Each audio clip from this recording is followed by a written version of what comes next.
अस्सलाम वालेकुम dear students, 10th class. यहाँ पर हमने अब थोड़ा सा एक नटशल आइडिया लेना है नरेशन का, जिसे हम डायरेक्ट और इनडायरेक्ट भी कहते हैं। बर्ड आई व्यू का मतलब एक सरसरी निगाह एक रखनी है। जो इम्पोर्टेंट पॉइंट्स हैं आपके लिए नरेशन में, कुछ वर्ड्स आते हैं जो आपने शॉर्ट याद रखना है। यानी चेंजेस इन टेंसेस के हवाले से आप दोबारा मैं एक रिव्यू कर दूं, क्योंकि सारी वो मैंने काइंड्स आपको करवा दी हैं। और जो ब्रीफ कुछ आइडियाज़ आप अपने जहन में रख सकते हैं वो इस तरह हैं कि चेंजेस इन टेंसेस, अगर एक सरसरी सी निगाह अगर आप देते हैं, ये वीडियो आपके लिए बहुत हेल्प करेगी। फॉर एग्ज़ाम्पल, अगर आप एक तवज्जो रखें, यानी फ्रॉम, यानी ये वर्ड जब डायरेक्ट स्पीच में आ जाएगा, डायरेक्ट स्पीच में अगर ये वर्ड आपको नज़र आ जाएगा तो ये वो जो है टू, यानी चेंज किस में होगा, टू। इनडायरेक्ट में जब आप लेके आते हैं तो ये वर्ड्स इस तरह चेंज हो जाएंगे। ये शॉर्टकट याद रखने का एक बहुत अच्छा तरीका है।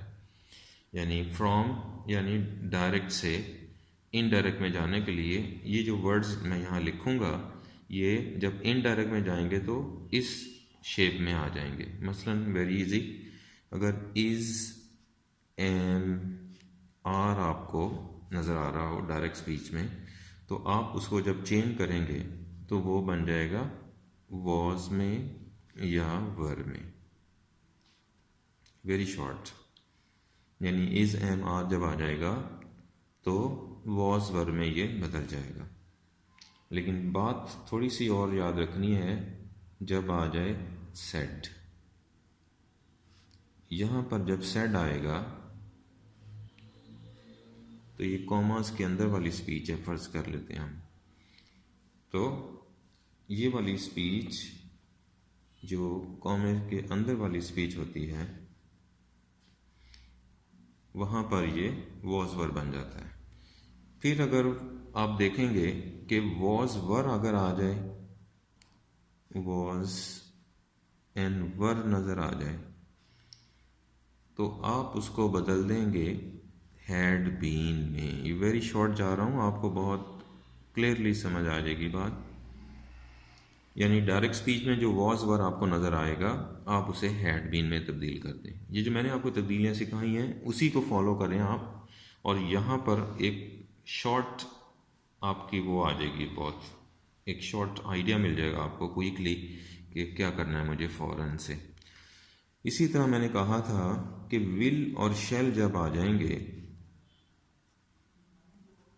विल और शैल आ जाएंगे, तो आप उसको इनडायरेक्ट में वुड में बदल देंगे। Very good idea, short. इसी तरीके से कैन अगर कहीं नज़र आए तो आप उसे कुड में बदल देंगे। लेकिन शर्त यही है कि रिपोर्टिंग स्पीच आपकी सेड में होनी चाहिए। He said, like he said to me, not he says. अगर मे आपको नज़र आएगा तो वो माइट में बदल जाएगा। ये भी हम क्लास में प्रैक्टिस कर चुके हैं, लेकिन इन ब्रीफ आप याद रखें। अगर आप देखें कि हैज़ या हैव कहीं आए हुए हैं तो आपने उनको सिंपली हैड में बदल देना है। ये ज़रा तब्दीली वेरी इजी, आप इसे आपको याद रहेगी, आई होप। इसी तरीके से आपने याद रखना है कि डू और डज अगर कहीं आ जाए, डू आ जाए या फिर डज आ जाए, तो उसको जब हम इनडायरेक्ट में लेके आते हैं वो सिंपली डिड बन जाता है। Very easy, very easy. और इसी तरीके से अगर डिड आ जाए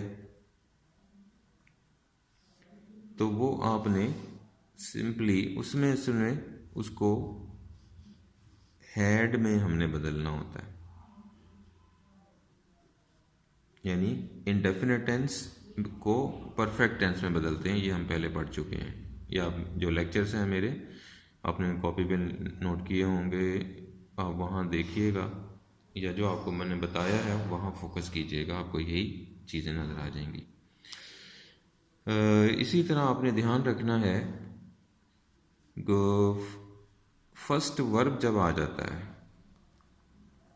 अगर फर्स्ट वर्ब आ जाए तो वो सेकंड वर्ब में बदल जाएगा। नॉर्मली ये तब्दीली आ जाती है, आपने इसको ध्यान में रखना है। यानी अगर गो आएगा तो वेंट में बदल जाएगा, इनडायरेक्ट में। ये मिसाल है इसकी। इसी तरीके से आपने ध्यान रखना है, अगर सेकंड वर्ब आ जाए,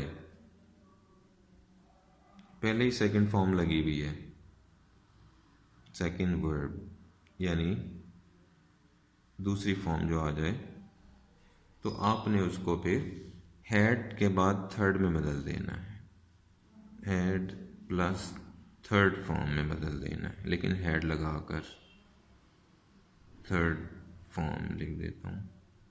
ये आपकी कुछ तब्दीलियाँ अगर आपको याद रहें तो बहुत अच्छा हो जाएगा आपके लिए। इसको आपने ध्यान में रखना है। तो ये बिल्कुल सेम वही चीज़ें हैं जिसको मैंने कहा था, जब बाहर पास्ट आ जाए तो अंदर आने वाला टेंस बदल जाते हैं सारे के सारे। तो किस तरह बदलते हैं, ये शॉर्ट आपके सामने आ गया। इज एम आर को वॉज वर्ब में बदल दें, वॉज सिंगल के लिए सिंगल, और ये प्लूरल, सिंगुलर प्लूरल होता है लेकिन वैसे मैंने सिंगल लिख दिया प्लूरल के लिए। ये सारा ध्यान रखते हुए आपने यूज़ करना है। इसी तरह विल शैल वुड में, कैन कुड में, मे माइट में, हैज़ हैव हैड में, डू डज डिड में, डिड अगर आ जाए तो हैड में, और फर्स्ट फॉर्म सेकंड फॉर्म में बदल जाएगी, सेकंड फॉर्म आ जाए तो वो थर्ड फॉर्म में बदल जाएगी, लेकिन हैड लगाना होगा बिफोर। ये बेटा आपने ध्यान रखना है, इसको वॉच कीजिए। I hope you can understand well. इसी के साथ मैं कुछ स्पेशल वर्ड्स आ जाते हैं, वो मैं आपको बयान करता हूँ। Change in certain words, change in certain यानी कुछ ख़ास किस्म के, सर्टन किस्म के वर्ड्स आ जाते हैं, उनको हम कैसे बदल सकते हैं। तो आप ध्यान रखें इस चीज़ का।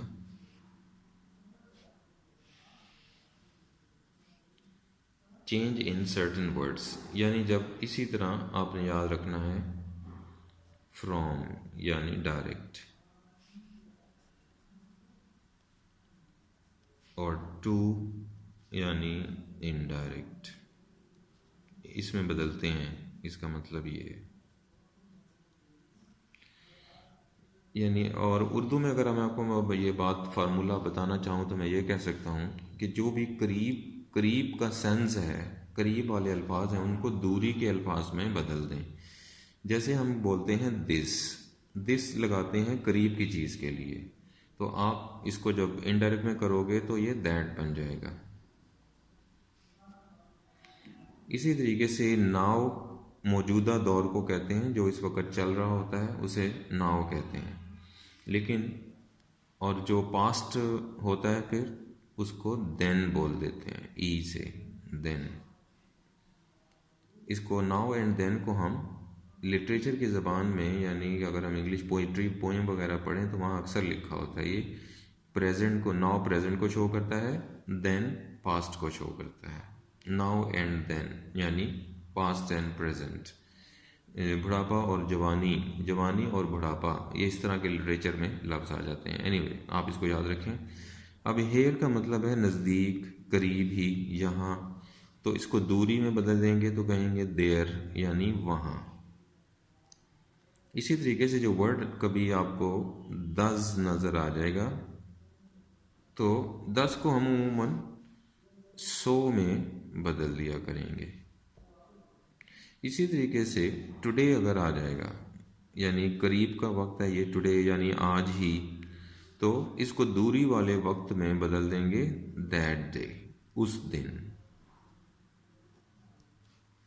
ये इस तरह वर्ड्स बदल रहे हैं, आपको ध्यान रखना होगा। टुमारो अगर कहीं नज़र आ जाए तो उसको हम द नेक्स्ट डे में बदल देंगे। मतलब वही है, बस वर्ड्स चेंज कर दिया हमने। द नेक्स्ट डे कभी मतलब टुमारो ही होता है। इसी तरीके से आपने यस्टरडे अगर आपके पास कहीं आ जाएगा, यानी गुजरा हुआ कल, यस्टरडे ये गुजरा हुआ कल है, तो ये आप लिख सकते हो या तो आप लिखें लास्ट की सेंस में, या जिसे हम नॉर्मली अगर आप याद रखना है तो द प्रीवियस डे आप याद रख लें। द प्रीवियस भी गुजरे हुए को कहते हैं, प्रीवियस डे। इसी तरीके से आपने याद रखना है लास्ट नाइट अगर कहीं आ जाए, लास्ट नाइट डायरेक्ट में, तो हम इसे प्रीवियस नाइट में बदल देते हैं। यानी माजी जो भी चीज़ें आएंगी उसको हम प्रीवियस कह दिया करेंगे, ये भी वैसे ही आप याद रख लें, previous night.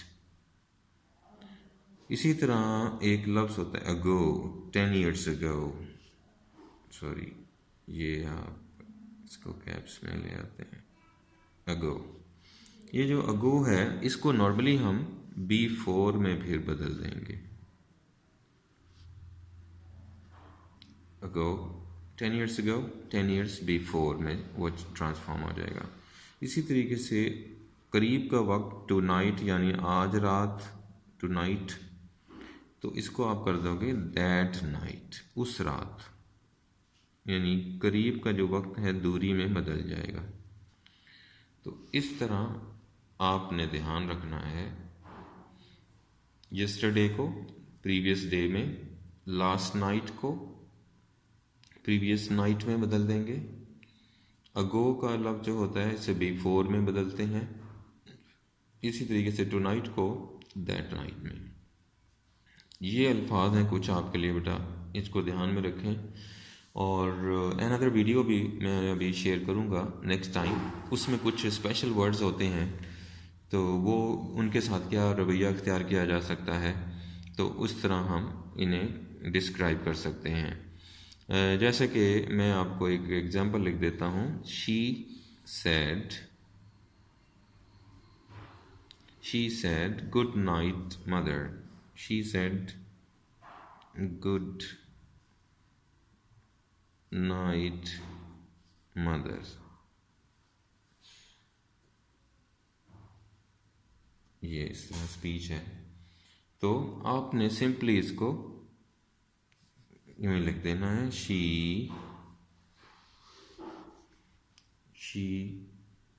Said good night, लेकिन स्मॉल लेटर्स में, गुड नाइट। तो इसके कॉमास वगैरह ख़त्म करने के लिए हम नॉर्मली इसको वैसे ही डिस्क्राइब कर देंगे एक फ़्लो के अंदर, तो इसका आंसर ये बन जाएगा टू मदर।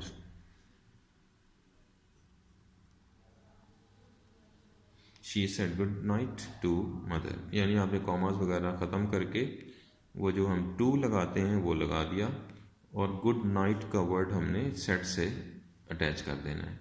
ये पूरी एक स्पीच बन जाएगी, शी सेड गुड नाइट, और आगे जो भी होगा उसको टू लगा के मुखातिब कर देंगे। तो इस तरह ये लफ्ज़ आप इस तरह भी आप तब्दीली कर सकते हैं। तो कुछ जो नॉर्मली चीज़ें होती हैं उसको हम डिस्क्रिप्शन पे लेके आते हैं और उनको हम नॉर्मली चेंज भी कर देते हैं, जैसे कि मैंने आपको पहले वीडियो में बताया है। आप इसको ध्यान में रखें। कुछ इसी तरह की कुछ नेक्स्ट वीडियो में आपको मज़ीद बात के लिए रखूँगा, जो यानी जो इस तरह के एक्स्ट्रा वर्ड आएंगे उसको हम क्या करेंगे, किस तरह चेंज होगा। तो ये एग्जांपल आप वैसे ही ज़हन में रखें। She said good night mother, she said good night to mother, यानी कॉमास उड़ा ख़त्म करके आपने टू लगा दिया और जो शख्स है उसको साथ कर दिया, और ये वैसे ही आपका रिपोर्टिंग स्पीच में जुड़ जाएगा। She said good night to mother, ये डायरेक्ट हो जाएगा। ये आप फ़िलहाल याद रखिए आज का ये लेक्चर, और वर्ड्स की मश्क कीजिए, प्रैक्टिस कीजिए कि कौन से अल्फाज किस तरह बदल रहे हैं, जैसा कि मैंने पिछले लेक्चर में अभी जो हमने किया है ये वाला लेक्चर। तो इसमें आपको मैंने बताया है ये किस तरह चेंजिंग हो रही है, इसको आप ध्यान में रखें। चेंजेस टेंसेस, तो ये चेंजेस ऑफ टेंसेस के नाम से है। और ये जो वर्ड है चेंज इन सर्टन वर्ड्स, यानी ख़ास किस्म के स्पेशल वर्ड्स आ जाते हैं, उनका हम क्या करेंगे, उनका हम ये करेंगे चेंज। तो इनको आप ध्यान में रखें। Thank you very much.